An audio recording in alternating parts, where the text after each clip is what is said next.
¿Listo? Perfecto. Bueno, un saludo y un abrazo para los que nos ven desde casa. Espero que estén muy bien. Vamos a empezar, hoy vamos a retomar el proyecto de el Evangelio de Juan. Estamos en el capítulo 8 y estamos aprendiendo. Voy a tratar de hacerlo más, necesito llegar a un punto en la enseñanza, y para llegar hasta ese punto necesito hacer un recorrido de todo lo que hemos visto hasta el día de hoy. ¿Sí está claro? Así es que les voy a pedir por favor que presten mucha atención. El recorrido que voy a hacer a partir de este momento tiene un sentido, ¿sí? Necesito explicar y repasar todos estos detalles para poder entender este versículo 12 del capítulo 8 que hoy vamos a estudiar. Entonces, les recuerdo que estamos aprendiendo acerca de este Evangelio de Juan. ¿Y por qué estamos aprendiendo acerca del Evangelio de Juan? ¿Se acuerdan por qué? Bueno, muy sencillo. Y esto es algo que ustedes tienen que grabarse, tienen que tener muy presente, por favor. Este estudio de este Evangelio no es porque sí. ¿Sí? Dios planeó con un propósito muy particular y maravilloso, diseñó especialmente este Evangelio con un propósito muy particular y especial. Dios lo diseñó para que ustedes y yo pudiéramos hacer crecer, para que nuestra confianza en Dios crezca. Ese es el propósito del Evangelio de Juan, hacer crecer nuestra confianza en Dios, fortalecer nuestra fe. Es exactamente lo mismo. Cuando yo digo aumentar o que crezca nuestra confianza en Dios, es exactamente igual a decir que Dios fortalezca nuestra fe. No olviden eso, por favor. Todas las historias que estamos repasando, estudiando, aprendiendo, tienen ese propósito: ampliar nuestra fe, nuestra confianza en Dios. Vamos a profundizar en este aprecio. ¿Por qué? Porque hasta el día de hoy no lo vemos como tenemos que verlo. Ustedes y yo no vemos a Jesucristo como la respuesta de Dios a la vida del hombre. No lo vemos como la respuesta de Dios a sus vidas. No lo hemos visto así.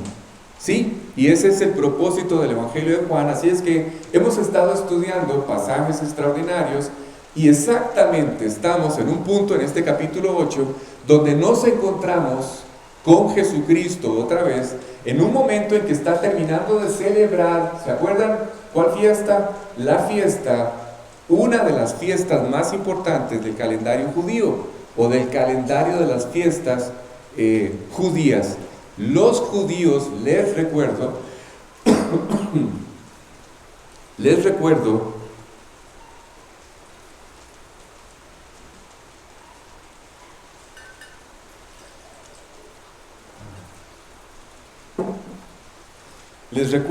que los judíos tenían varias fiestas y que tenían que celebrar. De todas las 7 fiestas, habían varias de ellas que ellos tenían que celebrar, pero para celebrarlas tenían que ir hasta Jerusalén. ¿Sí? Eso es muy importante. Celebraban la fiesta de la Pascua, celebraban la fiesta de Pentecostés, celebraban la fiesta de trompetas y celebraban la fiesta de los tabernáculos. ¿Sí? Y estas fiestas, o en estas fiestas, todos los israelitas, todos los judíos tenían que presentarse en la tierra de Israel. Esto es muy importante. Muchos de los judíos ya no vivían para este tiempo. Juan está escribiendo, el apóstol Juan escribe este evangelio más o menos entre el año 85 y el año 90 de nuestra era. ¿Sí? Claro, él está escribiendo sobre detalles que ocurren en la época de Jesús. Pero aún en la época de Jesús ya hay muchos judíos que no viven en la tierra de Israel. Algunos ya estaban en lo que ustedes y yo conocemos como la dispersión de los judíos. ¿Sí está claro? Es decir, ya había colonias establecidas, colonias judías establecidas en Roma, colonias establecidas judías en Persia, en Babilonia, en África, en un montón de lugares y países. Ya no estaban todos los judíos en su tierra, y todos ellos, cuando venían a estas fiestas, viajaban desde el lugar donde ellos se encontraban para celebrar las fiestas en Jerusalén. Y por eso es que cuando ustedes leen Hechos 2, ¿sí? Hechos 2, 5, Roger, por favor, no se me duerma, Roger, no se me duerma, estamos empezando. Por eso es que ustedes leen esto que vamos a leer. Por ejemplo, vamos a encontrar judíos celebrando la fiesta de Pentecostés en Hechos 2, 5. Vea lo que dice, Hechos 2, 5. Dicen, moraban entonces en Jerusalén, ven, judíos, varones piadosos de todas las naciones bajo el cielo. ¿Lo ven? Había gente reunida de todos lados, de todas las naciones debajo del cielo. Y en el versículo 9, Roger, por favor, 2:9, menciona de dónde venían, de qué lugares, cuáles eran los países de origen o las zonas de origen a celebrar. En este caso en particular, repito, la fiesta de Pentecostés. Vea lo que dicen: partos, medos, elamitas, los que habitamos en Mesopotamia, en Judea, en Capadocia, en el Ponto y en Asia, y ahí pueden seguir ustedes leyendo. De hecho, si ustedes leen, continúan leyendo este pasaje, se van a dar cuenta de que solamente ese día, gracias a la predicación de Pedro, se convirtieron 3,000 judíos al cristianismo. Y eso provocó tal avivamiento. 3,000 personas en un día invitaron a Jesús a su corazón. ¿Se imaginan? 3,000 personas volvieron a nacer. No solamente volvieron a nacer, no solamente ellos fueron avivados, sino que cuando todos estos hombres regresan a sus lugares de origen, a sus países donde residían o donde vivían, regresan a compartir, adivinen qué. ¿Ustedes se imaginan a estos 3,000 personas regresando a sus lugares, diciendo a sus familiares, a sus amigos, diciéndoles: nos encontramos con el Mesías? A ver, no sé si me explico. Tienen 4,000 años de estar esperando la materialización de esta promesa. 4,000 años.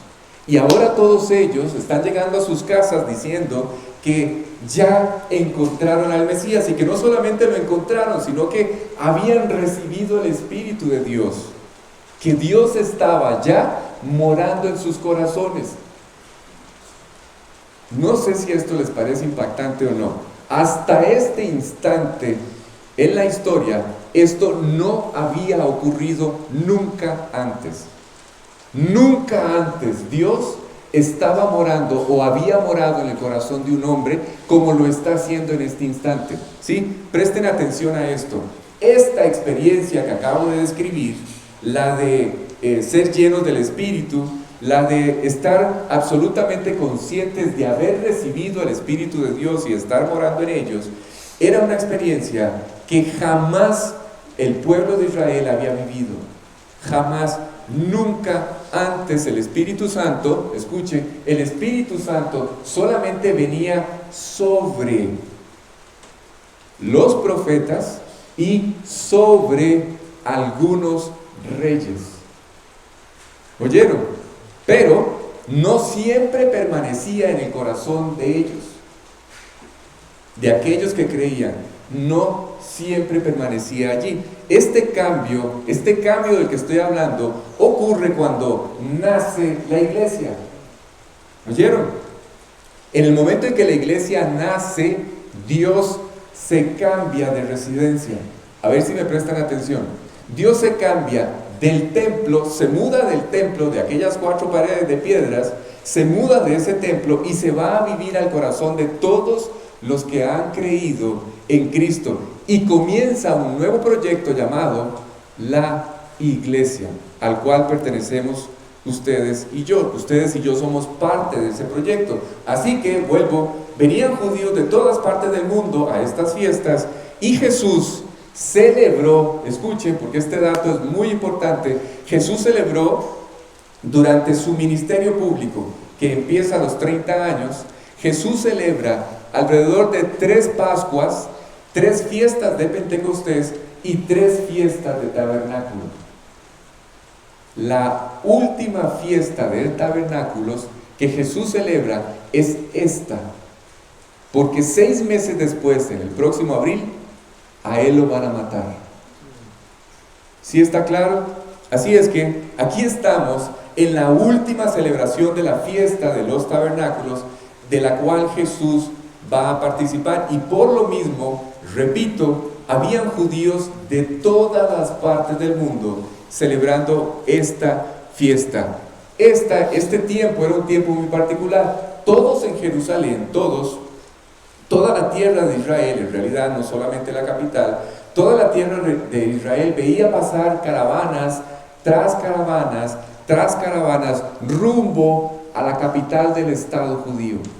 Todas las partes, para celebrar esta fiesta. ¿Cómo se celebraba la fiesta de los tabernáculos? ¿Recuerdan? ¿Cómo se hacía? Exacto, salían de sus casas, levantaban una tienda y ahí se quedaban viviendo en la tienda durante 7 días. Esa era la forma en la que se celebraba la fiesta de los tabernáculos. Y, a ver, ¿qué era lo que recordaban? ¿Recuerdan ustedes qué era lo que ellos trataban de recordar? Recordaban la estancia, recordaban varias cosas. Yo voy a tratar de recordarles en algún orden algunas de ellas. Ellos, lo primero que recordaban era la estancia del pueblo de Israel en el desierto, 1500 años atrás. ¿Sí está claro? Si ustedes leen, busquemos capítulo 7 de Juan, versículos 1 al 4, por favor, me los pone en la pantalla, ¿no? Si ustedes leen el capítulo 7, al principio de este capítulo 7, Jesús se encuentra en Galilea. Les voy a recordar la escena, ya esto lo vimos. Jesús está en Galilea y sus hermanos en este momento se están preparando para ir a celebrar la fiesta. Recuerden que esta celebración de los tabernáculos arranca en el capítulo 7. ¿Sí está claro? Todavía se está celebrando en el capítulo 8. Es los últimos días de la fiesta. Ya lo vamos a ver. Y entonces, ¿se acuerdan de aquella escena? ¿Se acuerdan que los hermanos no creían que él era el Mesías? ¿Se acuerdan? Pero de alguna manera, como él decía ser el Mesías y decía ser enviado por Dios, entonces en aquel instante o en este instante que vamos a leer, ellos aprovecharon y increparon a Jesús. Le hicieron, lo increparon, lo trataron, aprovecharon de una forma incrédula, grosera, y lo increparon y le dijeron aquellas palabras, le dijeron: si verdaderamente quieres darte a conocer, entonces esta es la gran oportunidad. ¿Cuál? La fiesta de los tabernáculos. ¿Sí se acuerdan? ¿Qué dice Roger? Versículos del 1 al 4, por favor. Después de estas cosas andaba Jesús en Galilea, pues no quería andar en Judea, porque los judíos procuraban matarlo. ¿Ven? Estaba cerca la fiesta de los judíos, la de los tabernáculos. Ahí está. Y le dijeron sus hermanos: sal de aquí y vete a Judea, para que también tus discípulos vean las obras que haces, porque ninguno que procura darse a conocer hace algo en secreto. Si estas cosas haces, manifiéstate al mundo. Exactamente, ni ellos mismos creían en él. Así es que el hombre, les había dicho en aquel momento, el hombre en todas las épocas ha sido siempre el mismo, siempre, nunca ha sido diferente. Siempre el hombre ha cometido el error de creer que entiende las cosas de Dios y siempre procura darle órdenes a Dios sobre todo lo que Dios tiene que hacer, ¿sí? Así es que sus hermanos, ¿se acuerdan que Jesús tenía 4 hermanos?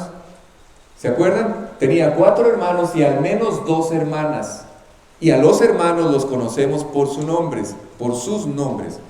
Pero ellos no creían en él. Le dijeron: aprovecha este momento, Jesús. Es el momento para que esa obra que intentas hacer se promueva, se divulgue y tus discípulos también se den cuenta de que verdaderamente haces milagros. Pero ellos no creían en él. Es impresionante. A ver, traten de imaginarse esto. Es impresionante la dureza de los seres humanos. ¿Sí? No importa lo cerca que pueda estar el mensaje de salvación del corazón de un hombre. No importa qué tan cerca esté. ¿Saben cuántos años aproximadamente tenían sus hermanos de estar viendo la realidad de Dios en su hermano? 30 años. Jesús fue el primogénito, ¿recuerdan? Judas, Jacobo, Simón, José y al menos 2 mujeres, todos durante esos 30 años vieron la vida de Dios en Jesucristo. Lo vieron desde que Él empezó su ministerio público a los 30 años, a hacer todos aquellos grandes prodigios y señales que Dios hacía a través de Él, y además confirmaron constantemente que Él mismo era Dios. ¿Sí? Así es que me sorprende esta actitud de parte de los hermanos para con Jesús. Pero ¿saben qué de verdad me sorprende más? Me sorprende cómo Dios, en lugar de entrar en conflicto con el hombre, en lugar de agarrarse con nosotros, siempre mantiene una actitud paciente. Siempre espera. Siempre es paciente. Siempre Dios está esperando que las personas reaccionemos y nos demos la oportunidad de invitar a Jesús al corazón. Siempre lo está haciendo. Bueno, yo no sé qué les parezca a ustedes, pero a mí siempre me ha parecido maravilloso y extraordinario ver a una persona invitando a Cristo al corazón. Siempre. Esto es algo que yo podría ver el resto de mi vida. Y yo veo la paciencia de Dios trabajando en el corazón de todos los hombres, poco a poco. Y por eso es que ustedes han visto cómo organizamos lo que sea necesario organizar para compartir este mensaje.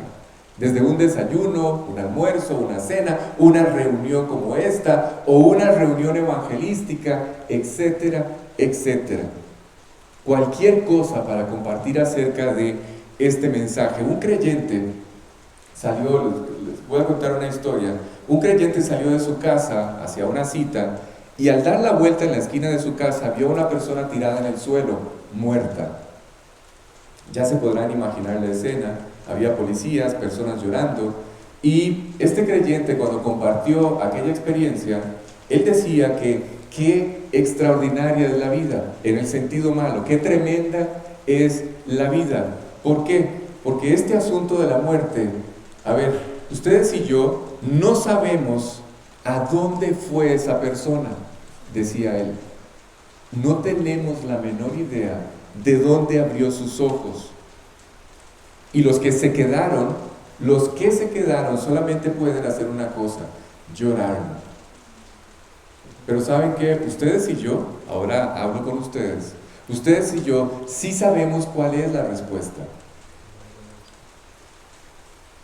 Es como para decirle a Dios, con todo esto que estamos aprendiendo, es como para decirle a Dios: Dios, por favor, ¿cómo le hacemos? ¿Cómo hacemos? Dinos, ¿cómo podemos intervenir en la vida de los hombres? ¿Cómo podemos hacerlo? Es como para, no sé, pararse en las calles y empezar a gritarle a todos los hombres y a decirles que inviten a Jesús al corazón y que los salve. Pero ustedes se imaginan, nosotros parados ahí en media feria el sábado pegando 4 gritos, invitando a la gente a recibir a Cristo. Posiblemente a los 30 minutos llega una de estas ambulancias blancas con una camisa de fuerza y vamos directo al manicomio. Pero bueno, ahí es cuando entonces, y por eso oramos, le pedimos a Dios que nos vaya guiando en este proyecto de ganar las almas. Todo lo que ustedes y yo intentamos hacer no tiene más que un solo objetivo. ¿Sí? ¿A qué me refiero? Entiendan esto. La vida, lo crean ustedes o no, la vida va a pasar, va a volar, la vida vuela. ¿Oyeron? Y un día vamos a estar delante de Dios. No estoy hablando con los incrédulos, estoy hablando con ustedes creyentes. un día vamos a estar delante de Dios dando cuentas, escuchen, de todas las herramientas que Dios nos dio o que Dios nos proveyó para predicar el Evangelio y que no aprovechamos de la forma correcta. Cuando ustedes y yo leemos la parábola de los talentos, ¿se acuerdan? No de las habilidades, no, aquella parábola del dinero, los talentos, es como para decir, es como para que cada vez que la leamos, lleguemos a esta conclusión y nos preguntemos, Dios, ¿será que habré sido fiel? ¿Verdaderamente fiel? ¿Como debo ser? ¿Será que soy o fui o estoy siendo lo suficientemente fiel con todas estas herramientas como tú esperas que yo sea? Pero saben, yo antes pensaba así y bueno, ya saben, me entristecía, pero en lugar de reprocharnos o en lugar de reprocharme, en lugar de estar con esa angustia de si hemos sido fieles o no, o lo suficientemente fieles o no, tenemos que pedirle a Dios esto. Los invito a hacer esto. De ahora en adelante, decirle a Dios, Dios, yo no sé si fui fiel con las oportunidades del pasado. No sé, pero te pido que el resto de nuestra vida me permita ser fiel. Ahora sí, de ahora en adelante, ser fiel y poder un día darte las cuentas que tú esperas que yo te dé de todo lo que me confiaste. ¿Sí está claro?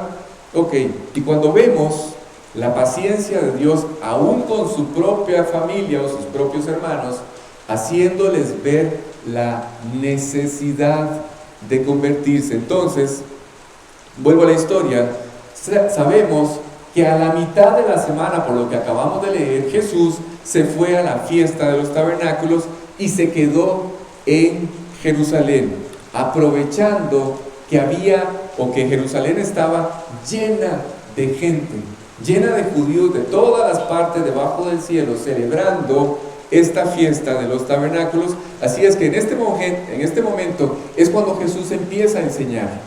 ¿Se acuerdan? Y aquella gente fue capturada por el mensaje que él estaba compartiendo. Así es que en ese instante en el que los fariseos se dan cuenta de que Jesús empieza a transformar vidas y a conquistar las vidas, en ese momento aparecen en la escena los fariseos. ¿Se acuerdan? ¿Se acuerdan de los fariseos? Tratando de capturarlo, tratando de prenderlo. Mandaron unos alguaciles para que lo detuvieran, y ustedes ya conocen la historia. Los alguaciles regresaron con los sacerdotes y con los fariseos, pero regresaron sorpresa, regresaron con el corazón transformado, regresaron habiendo sido transformados, y le dijeron a los sacerdotes, ¿se acuerdan de aquella expresión que dijeron a los sacerdotes? Nunca en toda nuestra vida hemos escuchado a un hombre hablar como este hombre habla, nunca, y no lo pudieron prender. Así es que los fariseos ya no sabían qué hacer. ¿Cómo destruir a un hombre que estaba transformando corazones? ¿Cómo? Entonces, recuerdan, este grupo de hombres se hacen acompañar de los escribas y planean lo que ellos llamaron una coartada perfecta. Se llevan a aquella mujer que había sido encontrada en el acto mismo del adulterio, y van, la presenta delante de Jesús, pero les dije la semana anterior que ellos no iban buscando justicia. ¿Se acuerdan? Este grupo de hombres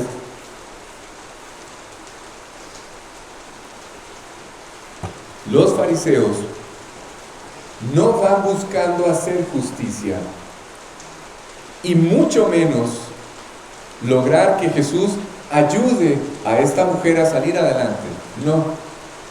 Los fariseos lo único que están logrando con esta estrategia es que tratar de hacer caer a Jesús en una trampa y poder acusarlo. Así es que planearon esta estrategia y dijeron esto: vamos a llevar a esta mujer sorprendida en el pecado. Y, ¿se acuerdan? Si él dice que no la apedriemos, entonces lo vamos a poder acusar delante de todo el pueblo. ¿De qué? De ser un violador de la ley de Moisés, de no estar de acuerdo en que la ley de Moisés se cumpla, porque la ley de Moisés decía que este tipo de mujeres debía ser apedreadas. ¿Y qué pasaba si Jesús decía que la apedrearan? ¿Se acuerdan? Si él decía que la apedrearan, entonces, dicen los fariseos y los escribas, vamos a ir con el gobernador romano y vamos a decir que hay un instigador, un sedicioso llamado Jesucristo, que está violando la ley romana. ¿Por qué? Porque solamente las autoridades romanas podían dar la autorización de ejecutar una muerte. Solo ellos. Así es que esa era la estrategia. Así es que llegaron con aquella mujer y todos conocemos la historia. Jesús no contesta absolutamente nada. Él está sentado escribiendo en la piedra o sobre la piedra. Y solamente quiero recordar un detalle clave de esta parte del pasaje. ¿Se acuerdan? Aquel momento en el que dice la Biblia que Jesús empezó a escribir en el piso. Ese es el detalle en el que quiero detenerme. Mientras él escribía en el piso, todos le decían: dinos qué hacer con esta mujer. Dinos, ¿qué hacemos? ¿Se acuerdan? Intentamos ponernos en los zapatos de esta mujer. Intentamos imaginarnos lo que pasaba por la mente y por el corazón de esta mujer. Yo no sé ustedes, supongo que sí. Yo recuerdo muchas de estas, pero recuerdo muchas cosas vergonzosas que a mí me han ocurrido en la vida.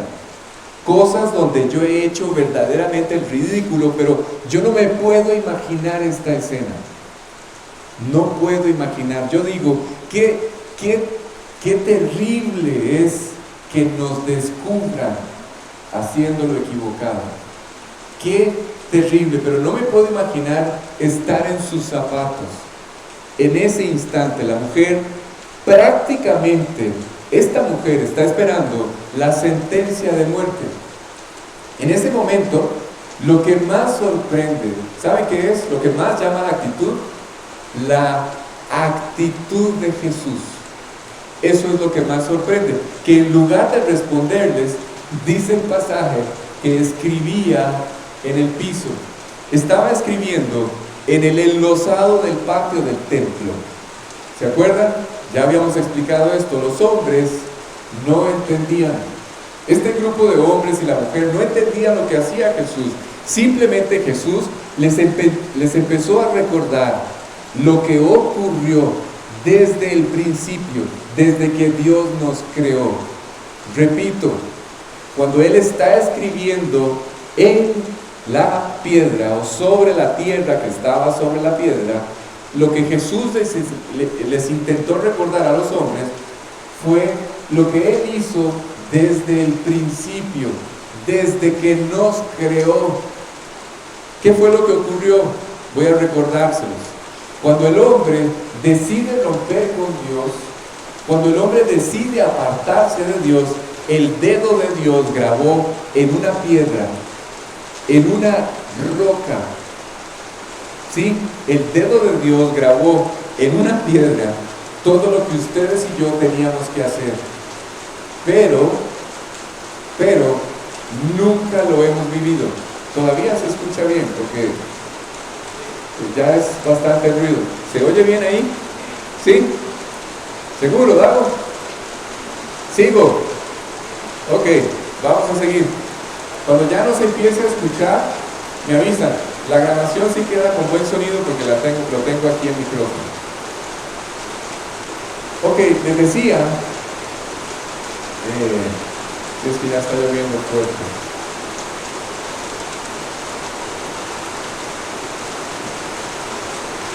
Apenas llevo 20 minutos. Bueno, voy a seguir. ¿Sí me escuchan, verdad? ¿Sí?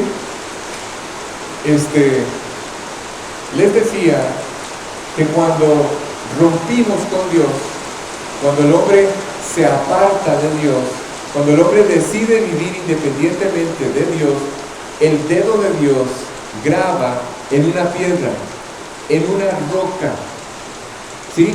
Graba todo lo que ustedes y yo teníamos que hacer y lo que no teníamos que hacer, pero nunca lo hemos logrado vivir.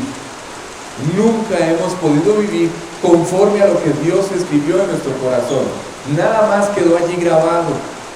La información solamente quedó grabada como se graba en un disco duro, solo quedó grabado, todos estos mandamientos quedaron allí grabados en el corazón, en una estructura sin vida, una roca completamente muerta.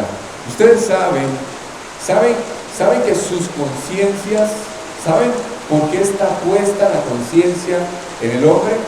La conciencia Dios la puso allí para reprochar o para aprobar nuestras conductas, nuestro comportamiento, nuestras decisiones. Así que Jesús, lo que intenté decirles la semana anterior es que Jesús solamente pudo mover, despertar las conciencias, no pudo cambiar los corazones. ¿Sí está claro? No pudo hacer nada por nadie, excepto por la mujer sorprendida. Escribió en el piso, me imagino que todos deben haber pensado, o todos estaban pensando que qué era lo que estaba escribiendo en tierra. Dinos, pero mientras él escribía, aquella multitud le insistía en que le dijeran qué es lo que tenía que hacer con aquella mujer. Así es que Jesús se incorporó, se levantó y les dijo: el que esté libre de pecado, que tire la primera piedra. Y fue allí donde las conciencias empezaron a despertarse. Fue allí donde las conciencias de todos estos hombres se levantaron con tal fuerza que dice el pasaje que desde los más grandes hasta los más pequeños, acusados por sus conciencias, empezaron a retirarse, empezaron a marcharse, hasta que finalmente la mujer se quedó sola con Jesús. Y para mí esta escena es maravillosa. ¿Saben? No sé si saben, pero este es el plan de Dios. ¿Cuál, Alex? ¿De qué estás hablando? Este es el plan que Dios tiene para la vida de todos los hombres. ¿Cuál? Un día estar a solas con cada hombre. Ese es el plan de Dios. Quedarse a solas con cada hombre, a la puerta del corazón de cada hombre, a solas, no para acusarlo. Eso es lo que más me sorprende. Cuando Jesús se queda a solas con ella, no era para acusarla, para condenarla o para reprocharle por todo lo que había hecho mal, no, sino para ofrecerle al hombre el perdón y la salvación que Él logró por cada uno de nosotros. Así es que en este momento Jesús se vuelve a ella, se incorpora una segunda vez, se vuelve a la mujer y le dice: ¿dónde están los que te acusan? Y ella le dijo: se han ido, se fueron.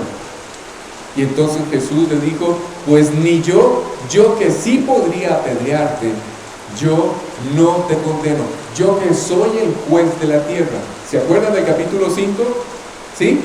¿Se acuerdan? El capítulo 5 de este evangelio dice que todo el juicio le fue dado a Jesucristo. Él es el juez de la tierra, ¿sí? Pero, escuchen,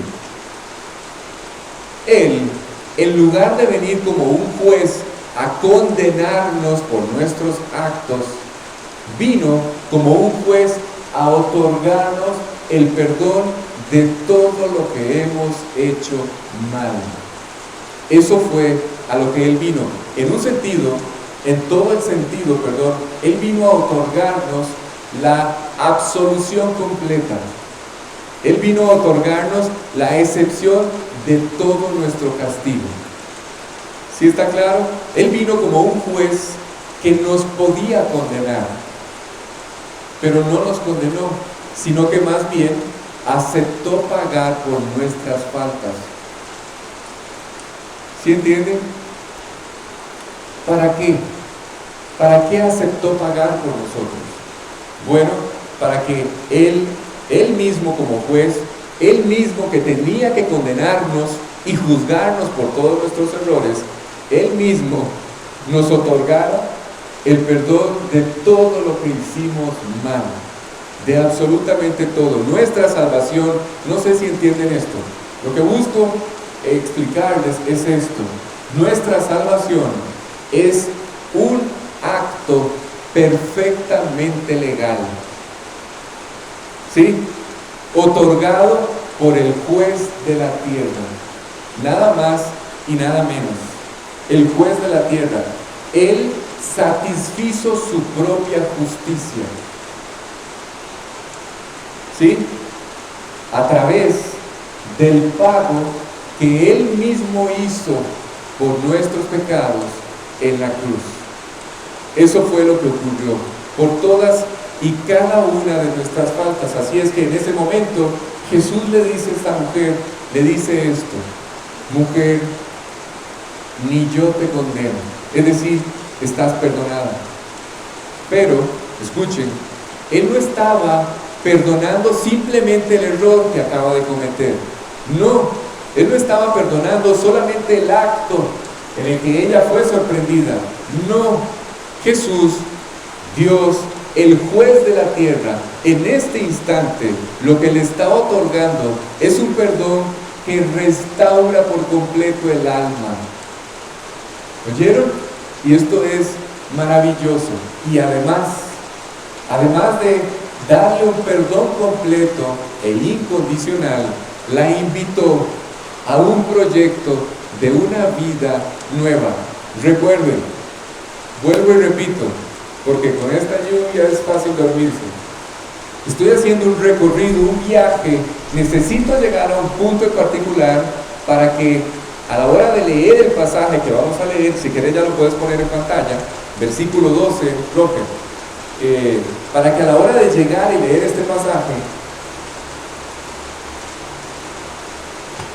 la historia pueda tener sentido, la enseñanza pueda tener sentido. Entonces, vuelvo a la historia. Jesús, a través de esto que acaba de ocurrir con la mujer, a través de este perdón que la mujer acaba de aceptar, le dice a ella esto. Le dice: mujer, empieza a pedirle a Dios que te dé una vida completamente distinta. Pídele a Dios que cambie tu vida, partiendo de este perdón, es que es cansado tratar de competir con la lluvia. ¿Todavía se escucha bien? ¿Sí? ¿Sí? Bueno, yo voy a seguir hasta donde aguantemos. Partiendo de este perdón que ella acaba de recibir, escuchen, porque ustedes se van a topar con decenas de personas en esta condición.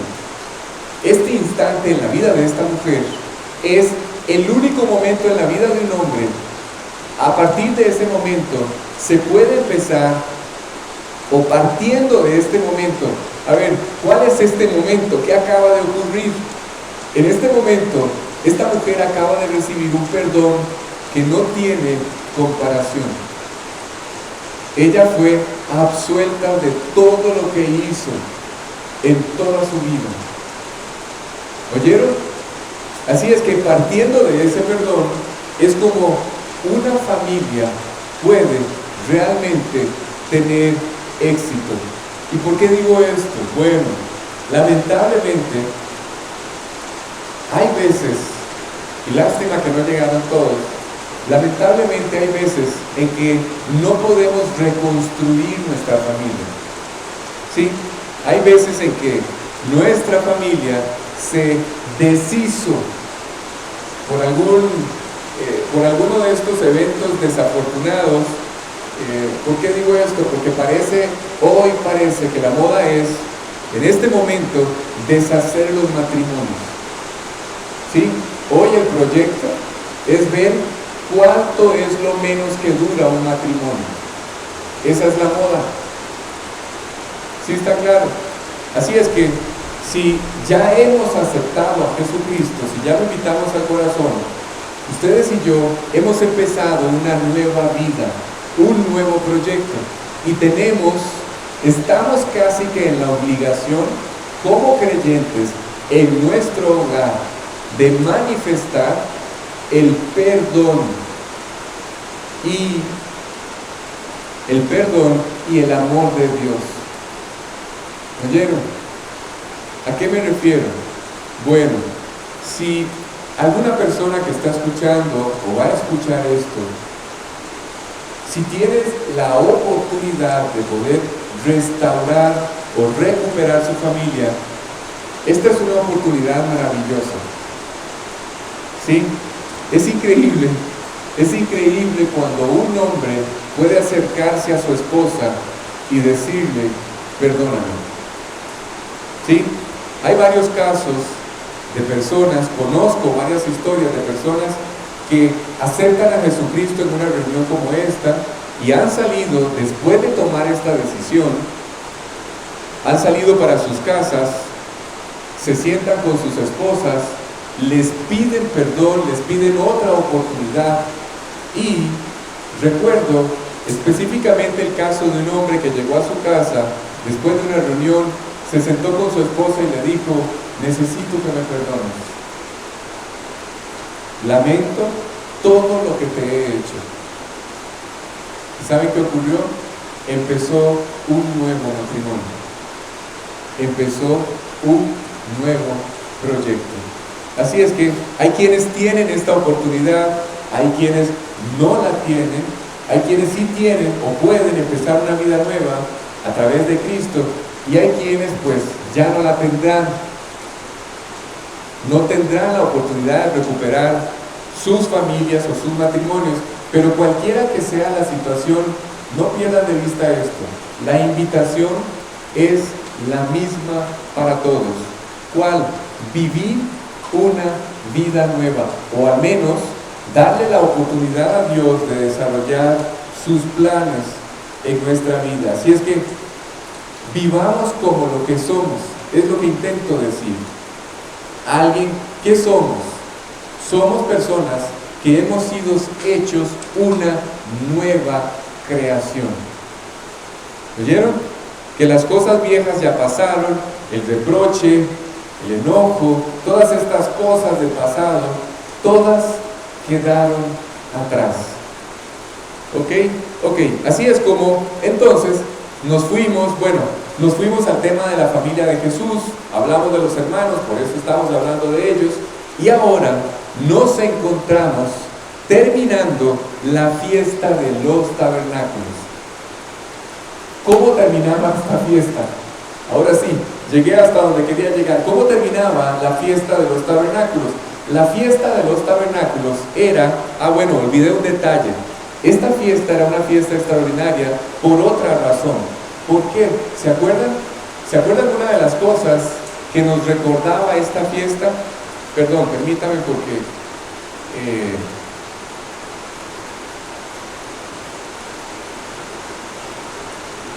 voy a avanzar. La fiesta de los tabernáculos era una fiesta en particular muy especial. ¿Por qué? Porque nos recordaba o le recordaba a los hombres la temporalidad de la vida. ¿Se acuerdan que hablamos de esto montones? Ok, todos los que estamos aquí, escuchen, todos los que estamos aquí, vamos a ir, sí Camila, usted también, todos los que estamos aquí, nos vamos a ir un día, todos, un día nos vamos a tener que ir de aquí. ¿Oyeron? Tarde o temprano. Y lo importante no es si nos vamos a ir o no. Lo importante es saber a dónde nos vamos a ir, dónde vamos a abrir nuestros ojos. Eso es lo verdaderamente importante, porque sí o sí nos vamos. ¿Oyeron? De eso no hay duda. ¿Cómo nos vamos a ir? Eso no es lo importante. ¿Qué es lo que va a ocurrir? Eso no es lo importante. Lo importante es que vamos a partir. Y eso es inevitable. Y lo más importante es que los hombres sepan dónde van a abrir sus ojos después de la muerte o de toparse con la muerte. Así es que esta fiesta, la fiesta de los tabernáculos, Los judíos salían de sus casas y se iban a vivir a las tiendas 7 días. Y durante estos 7 días metidos allí en estas tiendas, recordaban que la vida es breve, que estamos aquí de paso, que el tiempo para servir a Dios, escuchen creyentes, es pasajero, es breve también. Hay muchas cosas que se arreglaban en el corazón de los judíos durante esta fiesta, solamente al reflexionar. Cuando uno piensa, cuando ustedes y yo pensamos en la brevedad de la vida, inevitablemente tenemos que empezar a reflexionar, inevitablemente. Y en ese momento podríamos hacer correcciones. Ustedes y yo podríamos, al reflexionar, al meditar en lo breve que es la vida y este paso por esta tierra, podríamos hacer algunas correcciones. ¿Sí? Empezando, si hay un incrédulo o si se es incrédulo, el incrédulo tiene la oportunidad de darse la oportunidad de conocer a Dios, empezando por allí, y tener una relación personal con Él. ¿Se imaginan lo que ustedes y yo ya hicimos? Y ver lo que ustedes y yo estamos viendo, que cómo todo cambia, cómo todas las cosas empiezan a cambiar. Porque yo no sé ustedes, pero yo muchas veces reflexioné en mi vida como incrédulo, no como creyente, como incrédulo, pero nunca tuve ni la fuerza ni el poder para cambiar las cosas que estaban mal. Nunca lo pude hacer. Antes de Cristo, yo no tuve ese poder. Reflexionaba, meditaba, podía llegar a conclusiones que eran obvias, todo estaba mal, pero nunca tuve el poder para cambiar. Nunca. Cuando ustedes y yo invitamos a Cristo al corazón, todo cambió. Todo. Tuvimos la gran oportunidad, ahora sí, de empezar a reflexionar. Esta fiesta, los judíos salían de sus casas y empezaban a hacer precisamente eso, a reflexionar. Por lo que hoy quiero invitarlos a reflexionar. ¿Sobre qué, Alex? Les pregunto, a ver, les voy a hacer una pregunta muy seria, muy seria.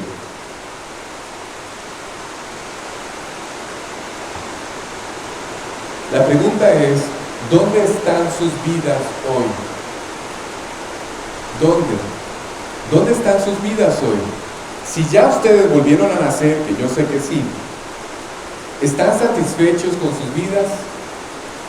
¿De verdad disfrutan sus vidas? Si no lo están, qué bueno que estamos hablando de la celebración o celebrar la fiesta de los tabernáculos. Estamos aquí en esta relación con Dios y le podemos pedir a Dios que haga con nuestra vida lo que Él planeó. Vamos a parar porque ya ni siquiera yo logro escucharme. Vamos a continuar esto la próxima semana. ¿Sí? Para los que van a vernos en casa, está lloviendo demasiado, ya está cayendo un aguacero muy fuerte, entonces vamos a tener que parar la grabación y vamos a continuar la semana que sigue. Así es que nos vemos la próxima semana si Dios quiere.